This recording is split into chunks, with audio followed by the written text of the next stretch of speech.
সুপ্রভাত, কেমন আছো সবাই? আশা করছি তোমরা সবাই ভালো আছো আর আমিও বেশ ভালো আছি। তো সকাল সকাল সংসারে কাজ বাজ দিয়েই আজকে ব্লগটা স্টার্ট করলাম।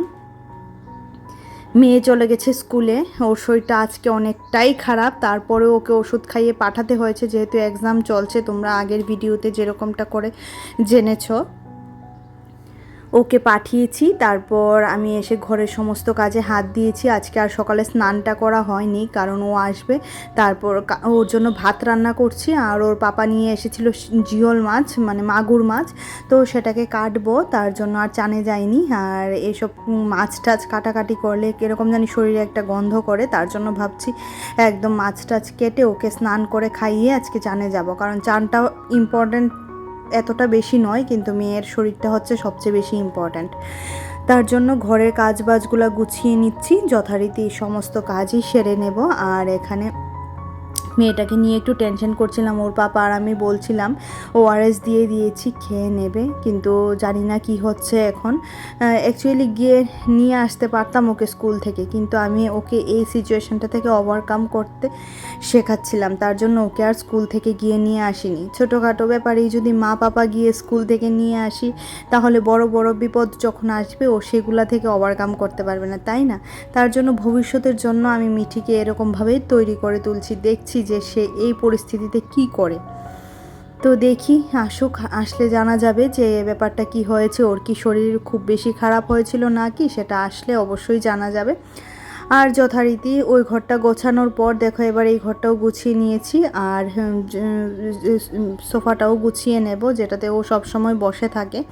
আর ওই ঘরের টেবিলের উপরে প্রচুর পরিমাণে ওষুধ ছিল, যেহেতু মেয়ের শরীরটা ভালো যাচ্ছে না, তার জন্য ওষুধ তো ঘরে থাকবেই, তাই না? জ্বর, সর্দি, কাশি, একদম পেট খারাপ, সব কিছু মিলিয়ে না মেয়েটা আমার খুব একটু ক্লান্ত হয়ে গেছে। আর ওআরএস তো কালকে থেকে যে চলছে সেটা তো একদম কন্টিনিউ চলছে ওর ওআরএস।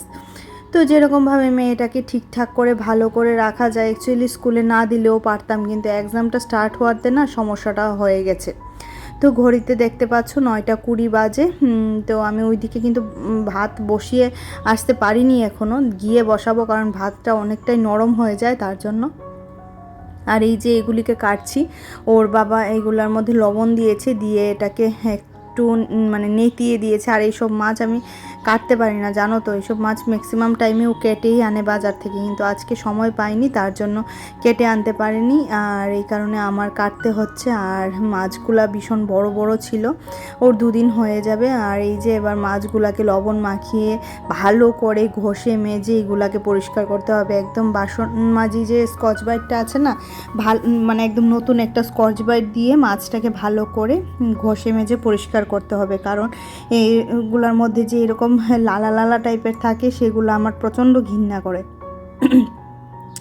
আর এমনি মাছগুলো সাদাই ছিল, খুব বেশি একটা কালো ছিল না, তবে ওই লালাগুলো ফেলার জন্যই একটা ভালো স্কচ ব্রাইট দিয়ে এটাকে ভালো করে ঘষে মেজে পরিষ্কার করে নেব। আর এই দেখো মাছগুলিকে এরকম করে পিস করেছি, যদিও বা এই মাছ আমার একদমই ভালো লাগে না, তবে মেয়েটাকে খাওয়াতে হয়, মেয়েটাও ভালোবাসে বললে ভুল হবে, খেতে হয়, তার জন্য খায়। তো মাছটা ভেজে নিচ্ছি আর এটাকে রান্না করব কাঁচা কলা দিয়ে। তো কাঁচা কলাটাকে কেটে নিয়েছিলাম, কাটাটা প্রথমে হয়নি, তারপর আবার ছোট ছোট করে কেটেছি।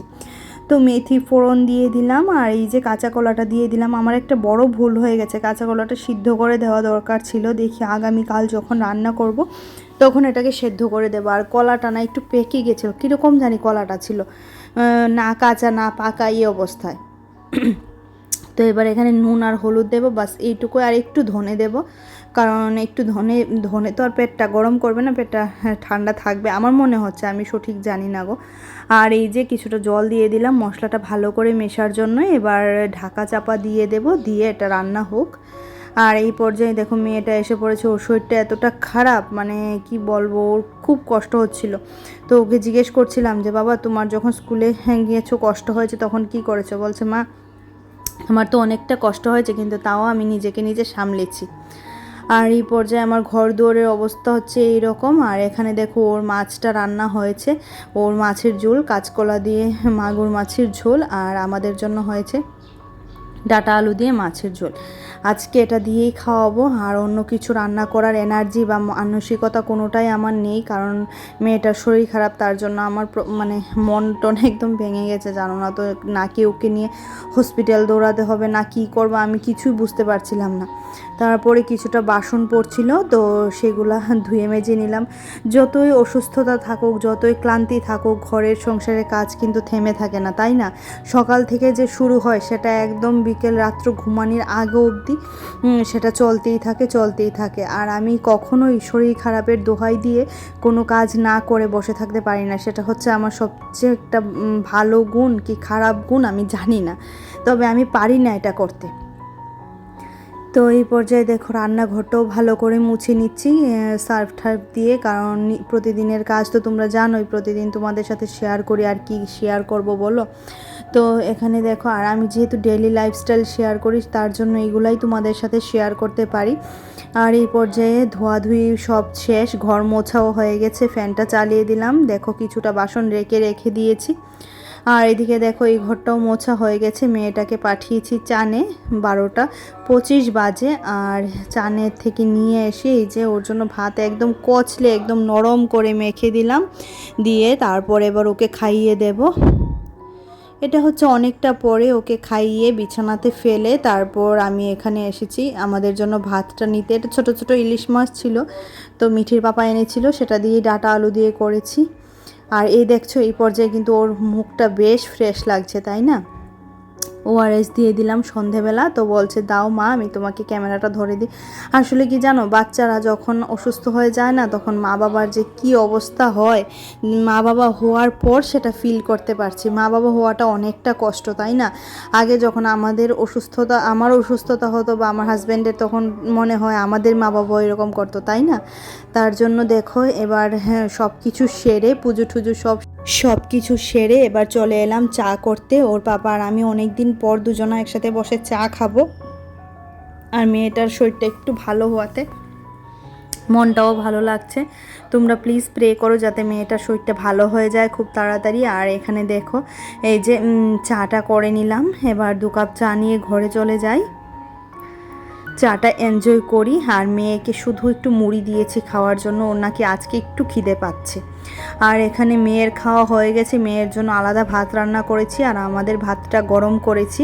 এবার খাওয়া দাওয়া করে নেব, নিয়ে তারপর তো সোজা চলে যাব মেয়ের কাছে ঘুমোতে। তো এতক্ষণ ধরে যারা ধৈর্য সহকারে আমার ভিডিওটি দেখছিলে তাদেরকে অসংখ্য ধন্যবাদ। আর যারা প্রতিদিন ভিডিও দেখো আর সুন্দর সুন্দর কমেন্ট করো তাদেরকেও অসংখ্য ধন্যবাদ। আর যারা প্রতিদিন ভিডিও দেখো অথচ আমার চ্যানেলটা এখনও সাবস্ক্রাইব করোনি, প্লিজ তাদের কাছে একটা রিকোয়েস্ট, আমার ভিডিওর এইটুকু অংশ যদি তোমাদের ভালো লেগে থাকে তাহলে আমার চ্যানেলটা সাবস্ক্রাইব করে রাখতে পারো। Tata, good night.